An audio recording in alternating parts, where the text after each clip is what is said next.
আপনার ভালো দেখতে পারেন এরকম বহু লোক আছে না? এই হিংসা করলে অনেক সময় বদনজর লাগে, বদনজর। আপনার ভালো কিছু হতে আরেকজনের জ্বালা পড়া শুরু হয়েছে, এর কারণে অনেক সময় মানুষ ক্ষতিগ্রস্ত হয়। বহুবার এই সূরা পড়ে তৎক্ষণাৎ একেবারে পড়ার সাথে সাথে আমি কার্যকরিতা আমার চোখে বহুবার দেখেছি, আলহামদুলিল্লাহ। নবী সাল্লাল্লাহু আলাইহি ওয়াসাল্লাম এক সাহাবীকে বলেছেন, তুমি কি জানো আজকে রাতে যে 2টা সূরা আমার প্রতি নাজিল হয়েছে, যে আয়াতগুলো নাজিল হয়েছে, এইরকম আয়াত কোরআনে আরেকটা নাজিল হয় নাই।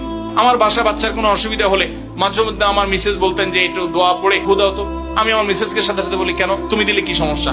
অনেক সময় বাচ্চাকে নিয়ে আসেন, হুজুর একটু তাকে দোয়া পড়ে ফু দিয়ে দেন, একটু পানি পড়ে দেন। আমরা কি দোয়া পড়ি আজকে সেটা আমি আপনাদের সামনে ফ্ল্যাশ করে দিলাম, জানিয়ে দিলাম।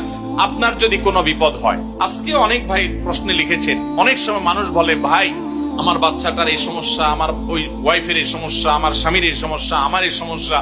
আমরা আল্লাহর কাছে আশ্রয় চাইতে জানি না। আজকে শিখে যান, এই 2টা সূরা নাজিল হওয়ার যে প্রেক্ষাপট, সেই ঘটনা শুনলে আমাদের ঈমান আরো বেড়ে যাবে ইনশাআল্লাহ।